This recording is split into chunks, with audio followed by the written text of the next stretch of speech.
this overemphasis on Juneteenth, though, it doesn't actually tell the full story, which is 9 out of 13 colonies that signed of the colonies that signed on to the Constitution in 1787 had already independently abolished slavery by the time we had a Constitution. Vermont abolished slavery in 1777 because of the Declaration. The first ever anti-slavery convention that happened in the world was chaired by Benjamin Franklin in Philadelphia in 1775. And so this idea that we were nothing but slavery apologists, I know you're not saying that. 1619 is trash. No, but the Juneteenth holiday is being masterminded by Nicole Hannah-Jones and Robin DiAngelo. Let me just give you an example that kind of affirmed my rejection of the Juneteenth holiday was Evanston, Illinois.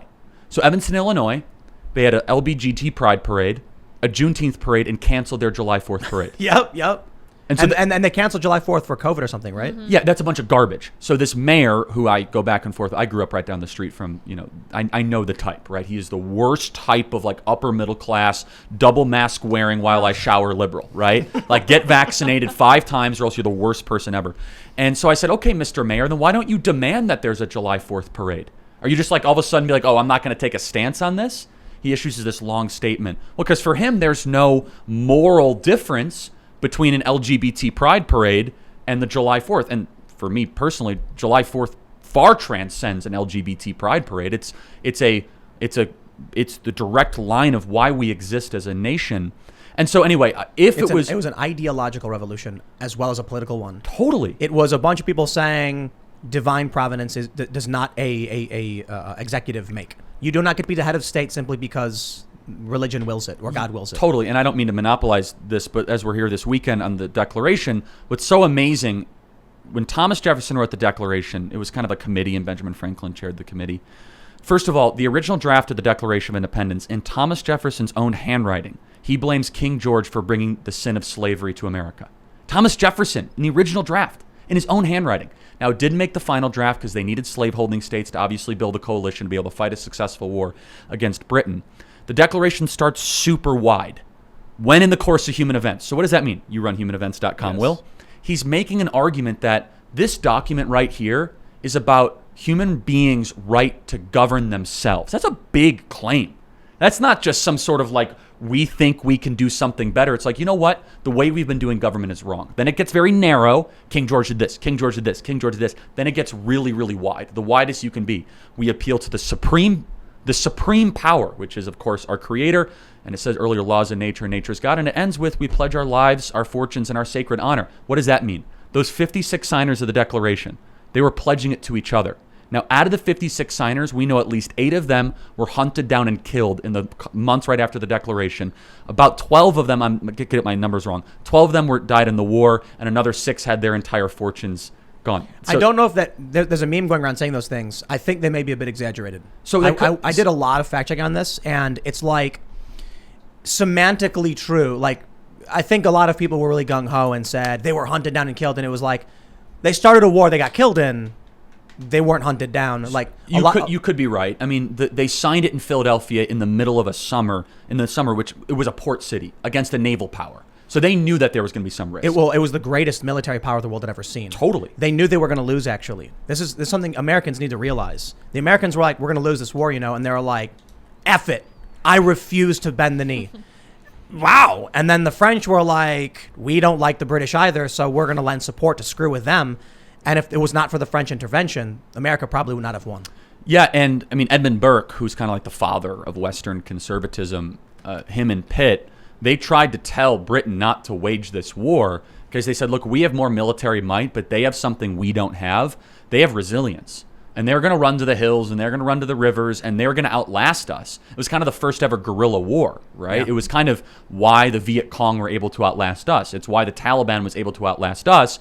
We were kind of the Taliban Viet Cong equivalent. You can't, in my opinion, for the most part, win a war without propaganda and economics. Those are huge components of a war. If you simply go in and start guns a-blazing, the people will be resilient in their opposition to you.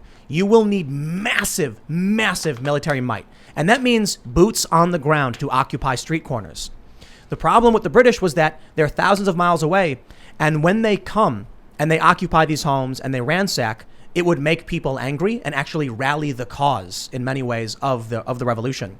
The difficult thing was, how do you control the hearts and minds of the people?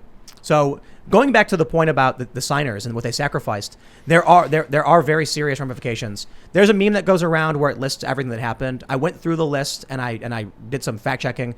There was, I think, one guy who directly fought in the war and died. There was a dozen or so who had their homes occupied or ransacked. It wasn't, these were men who, when they said they were putting their honor, their treasure, their lives, it wasn't just that, it was their families. Mm-hmm. One guy had his wife kidnapped by the British to be used as in a prisoner exchange. So when they capture an officer or something, they're like, I got your wife. That was a serious pledge to make. Looking at your wife and being like, they might kill you. I think Ben Franklin's son joined the British. Never talked to his dad again. Oh, wow. Really? Yeah, I'm going to look that up really quick. Yeah. One cool thing is I think George Washington said he would never set foot on British soil ever again. So now that, we're kind of cool with the UK, they shipped in a bunch of US soil in the UK and put it down and then built a statue of George Washington on it. Cool. Yeah, it's a story I heard. I don't know how true it is, but, Well, I just think going back to the earlier part, you said the Canadians just took down a Queen Elizabeth statue. I'm like, who do you think Canada, where do you think your ancestors were? They were the Loyalists. Right. Yep. Yeah. That's why when I saw that happen, I was kind of like, hey, look, I was reading about this. My understanding is that we did petition Quebec to join the revolution, and they said no. So in the Declaration of Independence, there's a sentence that King George made us subjected to foreign powers. They were talking about Quebec. Thomas Jefferson was complaining about the Canadians. I actually just learned Canadians. I just learned that the other day. And we almost got Canada or something. Was it that War of 1812? I think. What? Because the Lake Champlain borders right up against Lake Erie, and the turning point of the War of 1812 was the anchored ship in Lake Champlain. We were able to do a runaround and change the entire course of the war. But yes, the French were selling land like it was going out of style, and Thomas Jefferson took full advantage of that. Yeah, with the Louisiana Purchase, obviously. No, but there was Montreal. I can't remember exactly what happened, but we sent our forces up to like Montreal, and then they went and ransacked the White House or whatever. Yeah, we kind of. I don't know if maybe my opinion is wrong on this, Charlie. But my understanding is we kind of got beat up in the War of 1812. No, we were getting rolled, and then that's my read too. And then all of a sudden Napoleon's a problem, and the British are like, okay, like we got more important issues, so we'll make you a more generous. The little man is causing us a lot of problems. But there was two miracles that happened in the War of 1812: is the miracle of Lake Champlain, and then the miracle of the storm that put out all the fires in Washington, D.C. when the British were burning the War of 1812. Yeah. Two divine points of intervention, and I don't mean this sidebar, but there was one that involved Benedict Arnold too on the Hudson River, but we can get to that. What was that? No. It was a really interesting story. Benedict Arnold obviously was selling secrets to the British for money, and he was in charge of West Point, which is obviously now the United States Military Academy. And so the person that was in charge of transmitting Benedict Arnold's orders had it in his sports jacket or sports coat, goes south on the Hudson River down to what is now which was the Dutch New York City, and Dutch port of New York City. And an American colonialist cannon shoots at this guy's boat, misses the boat, but skims like a piece of wood on the boat, and it goes up into the captain's nose. That's carrying the orders from Benedict Arnold, right? Basically in writing that Benedict Arnold sold out the American Revolutionary Forces. And so he gets really annoyed by this little piece of wood. And he's like, you know what, screw it. I can't be the captain of the ship. Go to shore and we'll find a new captain. Like basically, I need to kind of like go find someone who can extract this. When they do that, they get to shore and some American Minutemen intercept the ship and take them all prisoner. When they take him prisoner, they find Benedict Arnold's handwriting and concession orders that were selling out West Point, our most pivotal military base, to the Britain. So if it wasn't for this little piece of wood, which I would consider to be basically divine intervention, we never would have found about Benedict Arnold, who sold out our troops. And then they go back to George Washington. George Washington has kind of an aha moment. He's like, this is why the British always know what I'm doing before I do it. And some would say that would be the turning point of the Revolutionary War. Very droll. So I think about July 4th. And how I know about these things. And I think about the civil rights movement and how I know about these things. Like, these are things that are deeply important to my family. And I love this line that they've probably said the same of you, but they say it of me, and it makes me laugh a whole lot. There was I should have pulled it up. There's on Twitter, this guy posts a photo of the Civil Rights March, and he says, "Stop this woke mob." And it's 1960s civil rights, and the sign right in front says "End segregation rules in schools." And I'm like, hey, about that. So I went and I got that famous photo where they race segregated people of color and non-people of color diversity meetings. And I'm like, this is exactly what I'm complaining about and have been complaining about. Somebody responds with, if Tim Pool was a commenter in the 80s, he would have been pro-apartheid. If Tim Pool was a commenter during civil rights, he would have been pro-whites only. And I'm like, I'm against these things because I come from a mixed race family, you morons.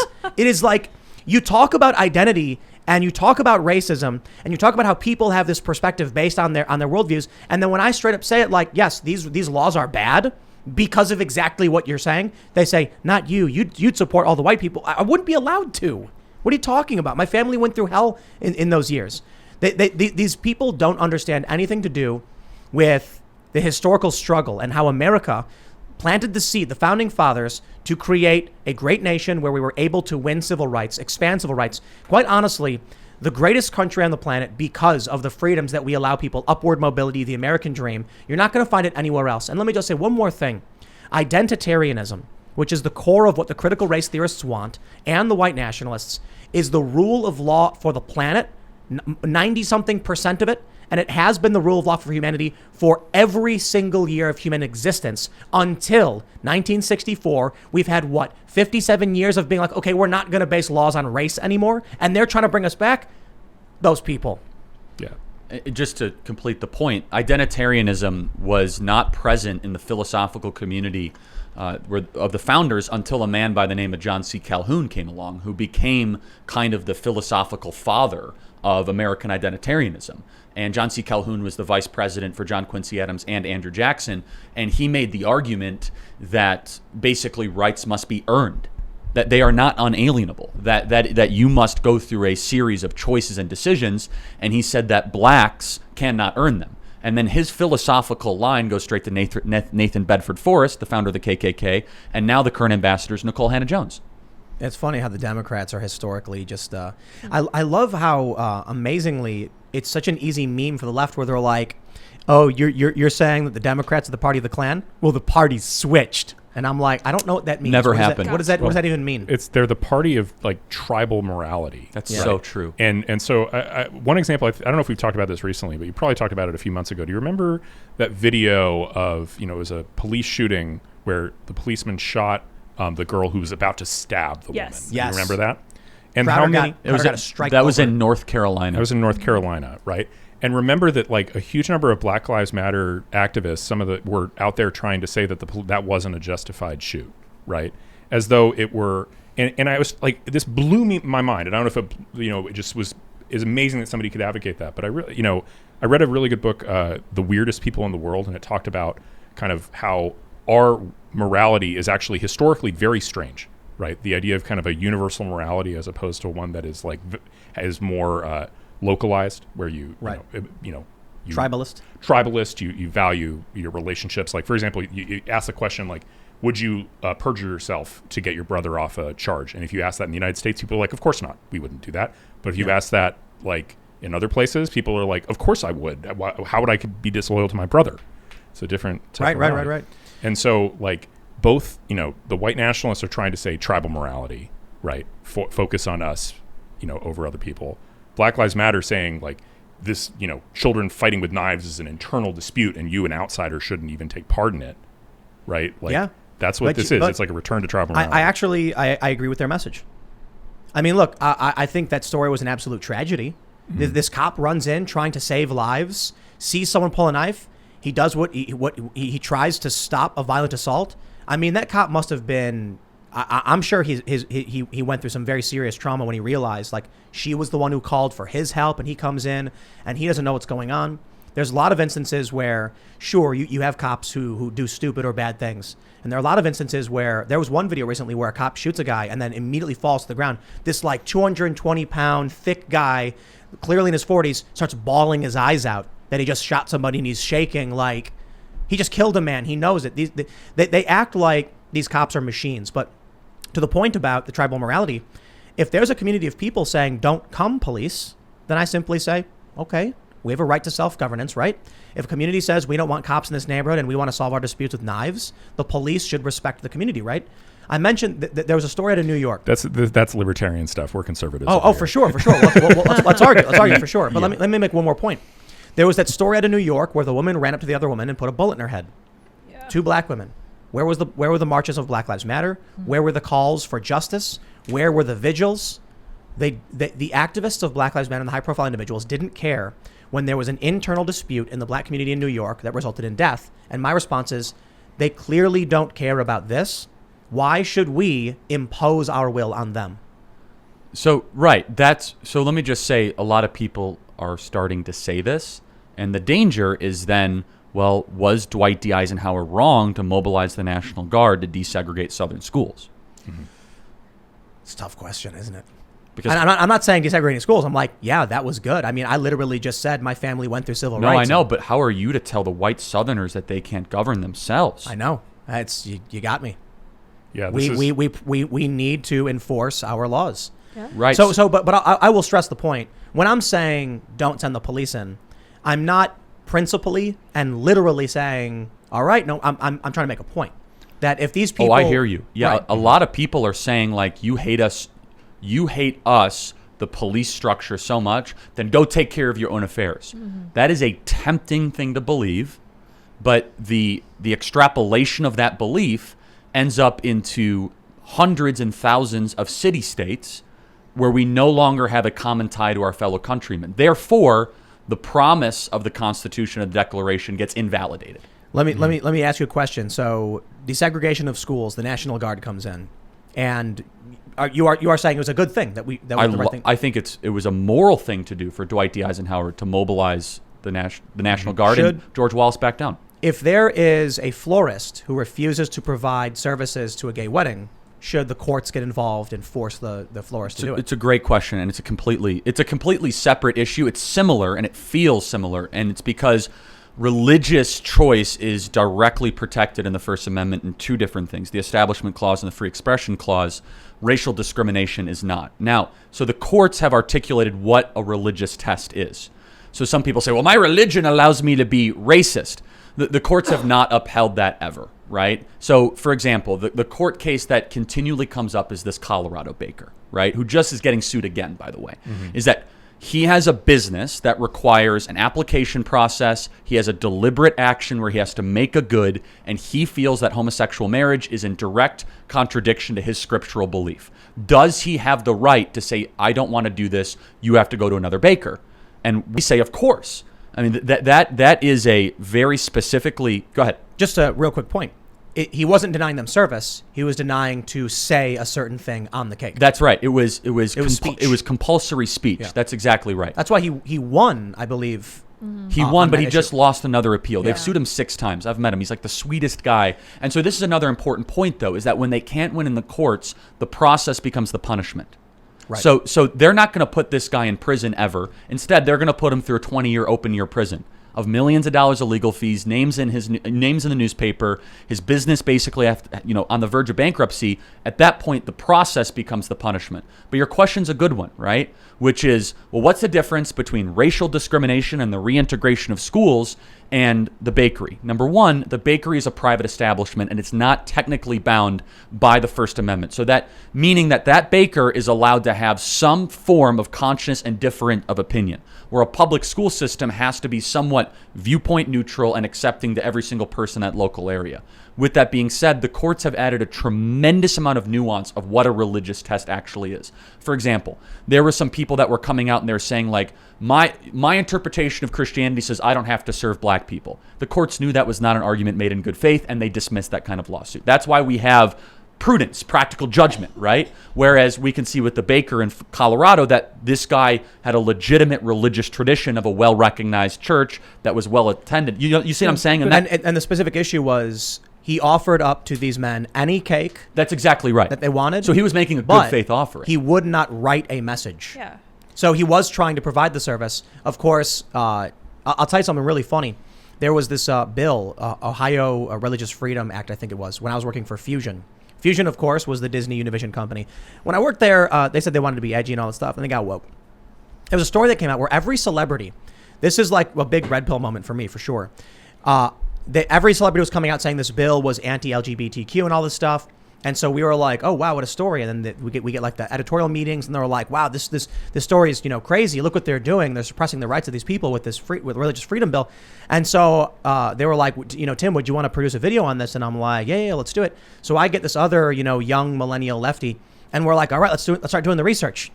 And we start doing the research, and we're like, wait, what? Like, half the things these celebrities are claiming isn't true.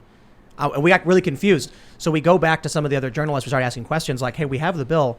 And it didn't make sense to us. And we were very confused. What the activists were claiming, what the bill actually did, was just functionally not true. Like, it was wrong. And so then I'm like, I don't think we can do the kind of video you want us to. Like, we'll do a video about it. We'll talk about it. But what you were saying about it is wrong and not the case. Like, what is this? Yeah, I mean, well, when I talk about, for example, platform access being civil right, I often get pushback about the forest, right? Like they say, well, if you think Twitter has to let you speak, what do you think about the baker in Colorado? And I think in addition to sort of the freedom of religion wrinkle that you're talking about, there's also a scale issue. Totally. Right? Like there's, in general, I think it's not wrong to think we should impose stricter and be willing to impose stricter regulations on trillion-dollar tech monopolies than on individual bakers in Colorado. I think that there's no... And the idea that we have to have the same level of civil rights law applied to both is wrong. And I mean, I can simultaneously also think that, the Civil Rights Act of 1964 was absolutely righteous to break the regime of private discrimination in the Jim Crow South. That, it's just completely unacceptable that a black person driving from Washington, D.C. to Austin would have to drive 50 miles out of the way to stay in a motel or go to a restaurant. Absurd, and something that we didn't have to tolerate. And also think that it's extraordinarily oppressive for this one single baker in Colorado to be the target of this onslaught of litigation. Just look at the organizational power they've thrown at this man that they don't throw at massive tech monopolies, even when they censor the left. Right. Like there is institutional power among very wealthy elites to go after the little guy. You know why? They understand the power of the grassroots. They understand the power of snipping the stem. You're worried about a plant. They just cut it off at the root. They go for the little guy. They want to send a message. If you oppose us, this is what you get. Now, we have that news. The Supreme Court won't take up the case of the florist. It's the most selective libertarianism in the world. The left is only libertarian for the big tech monopolies. In every other sense, they are. I love the leftist personalities on YouTube saying, but they're private companies. It's like, bro, can I go through your 10-year YouTube history of all your anti-corporate messaging and please ask you to be consistent? And also, this is just a great example of when abstractions go wrong. Let's just use a little bit of prudence and practical wisdom. You have a combined market capitalization value of $6 trillion of 4 companies. We're really going to all of a sudden make a scale and size argument, to your point, Will, that the baker in Colorado has the same sort of impact on humanity that 4 companies with a $6 trillion market capitalization do, that have entire departments of thousands of employees earning hundreds of thousands of dollars a year that do nothing but artificial intelligence. And these are information highways. And we have laws about interstate highways. So the Chicago Skyway is a private highway. It goes from South Bend, Indiana to downtown Chicago. On the Chicago Skyway, it's owned by private bondholders. They are not allowed to put a sign that says that Republicans are not allowed to drive on this highway. Open access. Anyone can drive on that highway. It is exactly the same with these big tech companies. These are information highways, and we have a moral right to be able to speak on them.